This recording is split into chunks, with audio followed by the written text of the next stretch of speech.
Bienvenidos a Relatos Divergentes. Hoy, nuevamente, con el psicólogo Álvaro Luzardo. Bienvenido. Gracias, Paola. Encantado de estar nuevamente por aquí. Hoy vamos a seguir un poco este recorrido. Hablamos en el primero sobre qué nos está pasando, sobre reflexionar sobre un poco el papel de lo cultural sobre nuestra salud. Luego hablamos un poco de cómo nos desconectamos, cómo estamos desconectados de nuestro cuerpo, la importancia de volver a recuperar esa conexión con nuestro cuerpo. Y hoy vamos a hablar de un concepto que muchas veces genera mucha confusión, que es la diferencia entre lo que es la agresividad y lo que es la potencia. Muchas veces confundimos, cuando hablamos de la palabra agresividad, enseguida se nos viene como una connotación negativa, como el daño, la violencia, personas peligrosas, la destructividad. Quizás esta es una gran confusión, que se confunde lo que es la agresividad funcional o natural con lo que es la destructividad y la violencia. Y esta diferencia es muy importante entenderla porque, como vamos a ver, a nivel de lo cultural, cuando confundimos lo que es la agresividad con la violencia, es como que pagan justos por pecadores, como se dice. Y como cultura reprimimos mucho lo que es la agresividad funcional, la agresividad saludable, que ahora, como vamos a ver, hay un aspecto positivo de la agresividad que a veces nos cuesta entender, ¿sí? Y que muchas veces lleva a este miedo, ¿no? O sea, le tenemos miedo a la agresividad, ¿no? Como hablamos al principio. Pero ahí tenemos que comprender que el fenómeno de la agresividad es un impulso natural fundamental para el desarrollo de la vida. O sea, me atrevería a decir algo muy importante, que sin agresividad no hay vida, no sería posible la vida. O sea, cuando el bebé atraviesa el canal de parto, lo hace empujando, rompiendo, abriéndose paso, y es horas trabajando así duramente, y lo que lo lleva a atravesar ese canal de parto y nacer es justamente su impulso agresivo, ¿sí? Ese impulso que lo lleva a moverse, a lograr el cometido de lo vivo, de la vida, es moverse hacia. O sea, el concepto de agresividad, en lo que es el origen etimológico de la palabra, proviene del latín, que si uno divide los adverbios de los significados, significa moverse hacia de una manera activa. O sea, moverse hacia algo de una manera activa. Y esto justamente es un aspecto esencial de la vida. Y como hablamos un poco, cuando el niño se mueve, cuando el niño llora, cuando el niño dice yo quiero, está siendo agresivo cuando dice yo quiero, ¿sí? O bueno, un no, o no quiero, o cuando juega, cuando se acerca. Todos son aspectos que tienen que ver con la agresividad natural y funcional, que más adelante nos sirven también para relacionarnos, para comunicarnos, para poner límites, para expresarnos, para expresar las cosas lindas también que quiero expresar. Una persona que canta, por ejemplo, es parte de lo que es la agresividad, está expresando a través de la voz algo propio. Entonces, este aspecto es muy importante comprenderlo y no asociarlo con algo negativo, con algo peligroso. Pero ¿qué nos pasa? ¿Por qué los seres humanos nos complicamos con este aspecto? Que no pasa en otras especies. O sea, pero los seres humanos nos complicamos. Muchas veces vemos un niño llorar y ya nos da miedo, o un niño que se enoja y nos da miedo, y nos asustamos y queremos como suprimirlo, estos impulsos, porque nos parece que eso luego puede ser peligroso.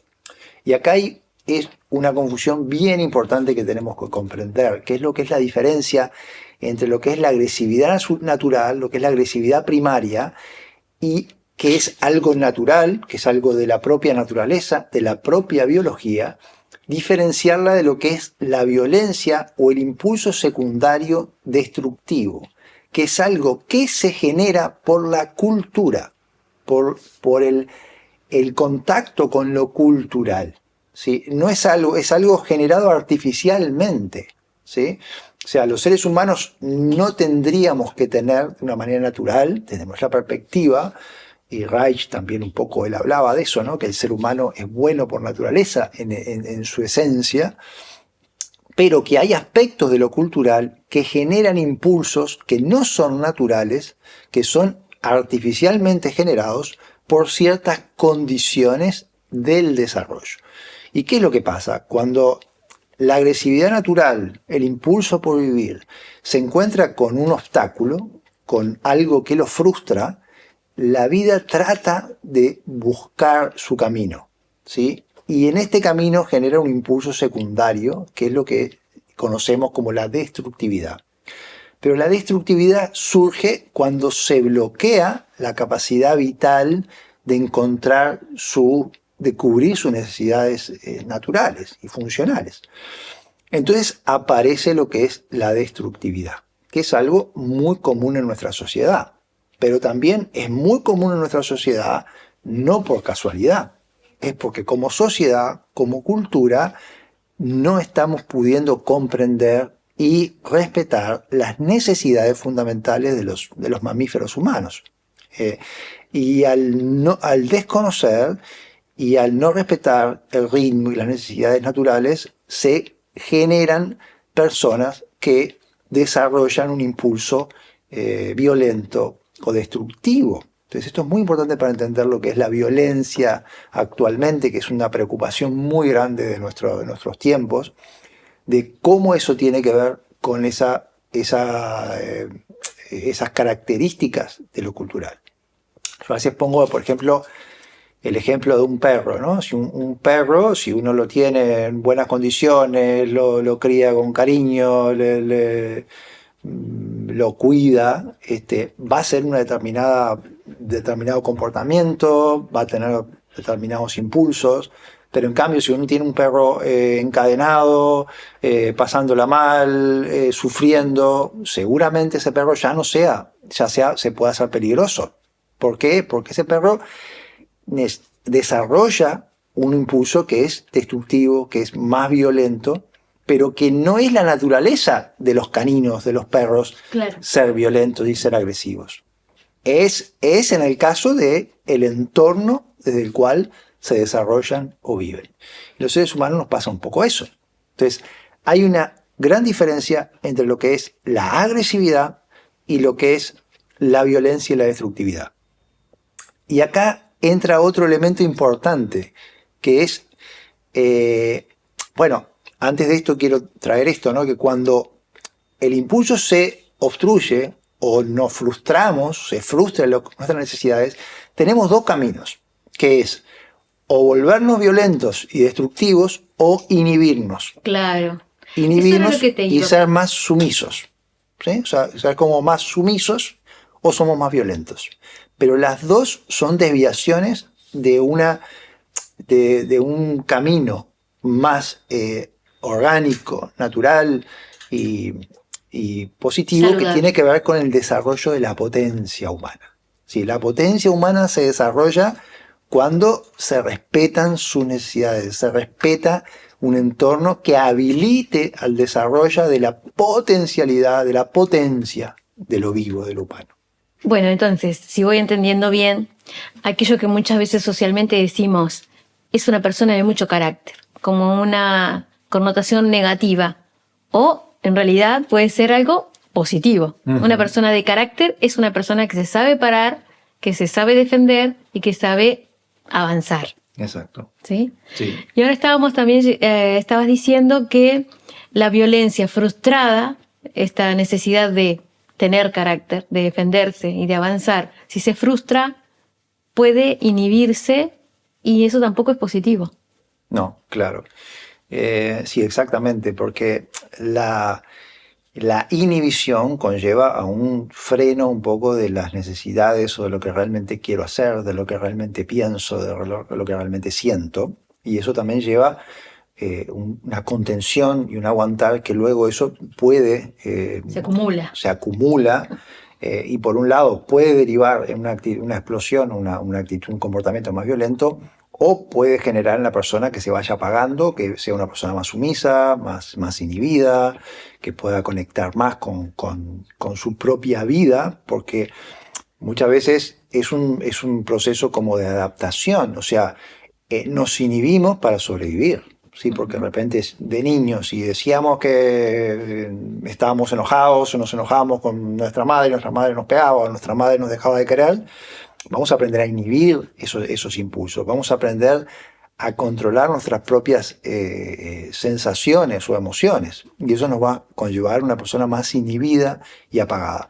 Pero por otro lado también puede ser el otro extremo, pues una persona que no controle sus impulsos, que lleve una estrategia de dominar a los demás para evitar, para sobrevivir desde esa vivencia de inseguridad. Y esto es muy importante entenderlo, porque que hay un equilibrio entre lo que es la potencia, ¿sí? Lo que es lo que es la potencia, que es realmente lo que podemos y lo que podemos expresar, lo que es la omnipotencia, creernos súper más allá de los demás y dominar y desde el poder, o la impotencia, que es el hecho de quedar cohibidos. Pero es muy importante entender que el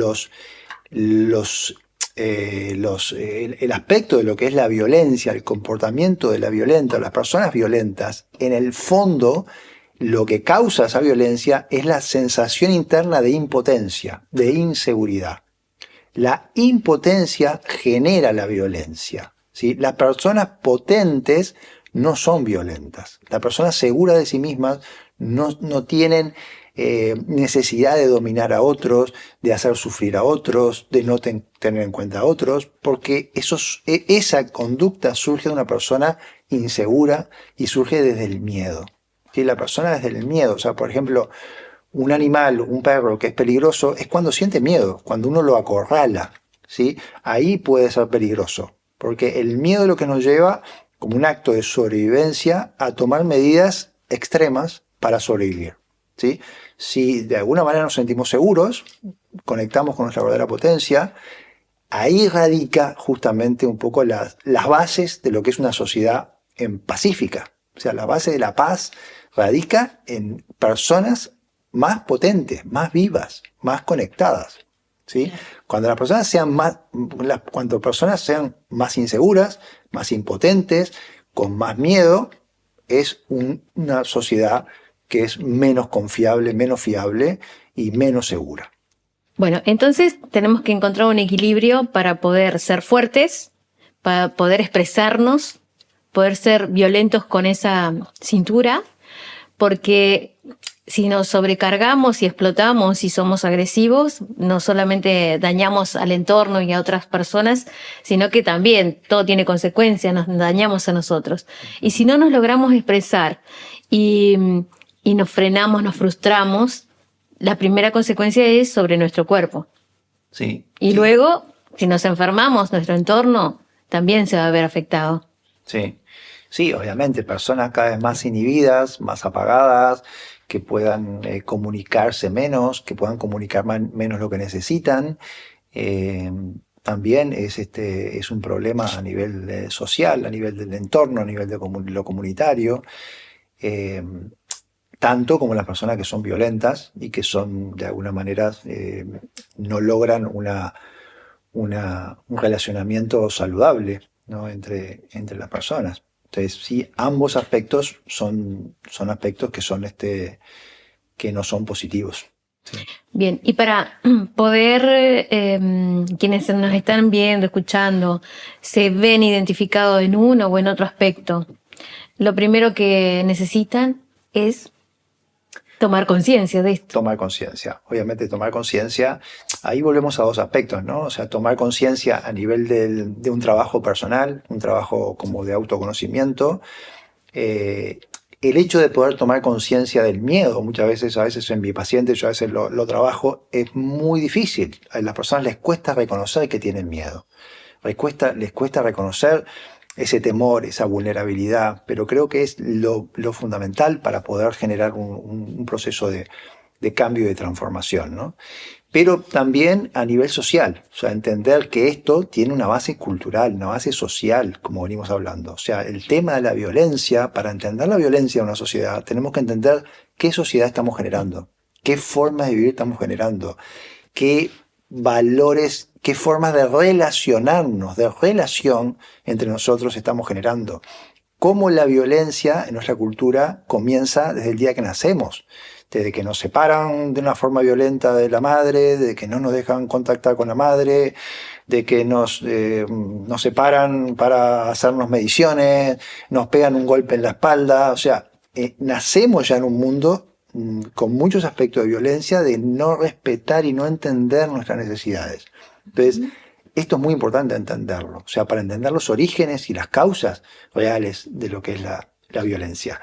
Y por otro lado, la potencia, que también es muy importante. O sea, tú cuando hablabas de potencia, se asocia potencia con fuerza, con carácter, con un aspecto más, más histriónico, más fuerte, más de fuerza.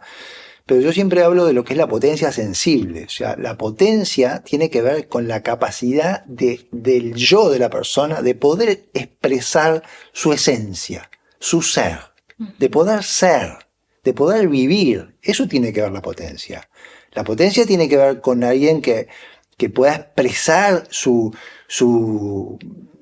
singularidad, la expresión de sí mismo en todas sus dimensiones, ¿sí? Y eso tiene que ver con la potencia sensible, no es solamente con la potencia de la fuerza, ¿sí? Es la potencia de poder hacer un poema, una canción, la potencia de amar, la potencia de comunicarse, de expresar. Eso tiene que ver con la potencia de una persona, ¿sí? La potencia de vivir. A mí siempre me gusta una frase que aparece en una película de William Wallace, que fue una persona muy significativa en la época de la lucha entre Inglaterra y Escocia, que a él en determinado momento lo toman prisionero y lo van a matar, ¿sí? Y cuando lo van a matar le preguntan si él tenía miedo de morir. Y él dice que no, que él dice una frase que a mí siempre la traigo en estos casos, que dice: todos los hombres mueren, pero pocos viven de verdad. ¿Sí? O sea que la potencia está en la capacidad de vivir. O sea, podemos vivir 100 años, pero si vivimos 100 años sin vivir, sin poder ser nosotros, sin poder conectar con nuestra verdadera esencia, eso no es vivir, eso es sobrevivir, es adaptarnos a una sociedad que tenemos que hacer lo que podamos para sobrevivir, pero no vivimos desde el miedo como lógica, no desde el placer, no desde lo vivo. Y eso es un poco, nuestra invitación a recuperar un poco el contacto con lo vivo y entender la vida, y que es la vida la que realmente nos guía, ¿sí? Lo que nos guía y la cual tenemos que respetar y que aprender a leer y a comprender. Bueno, me encantó el aporte de hoy. Creo que todos vivimos distintas experiencias todo el tiempo, desde lo personal y con el entorno. Yo creo que quizás lo primero que tenemos que entender o aprender es a conocernos a nosotros mismos y a identificar el miedo en nosotros y en los demás. Porque cuando vemos la violencia en otra persona, yo trato primero de entender, que no quiere decir que me voy a someter a más violencia, pero sí entender y tomar la distancia necesaria, pero no enojarme también yo. Uh-huh.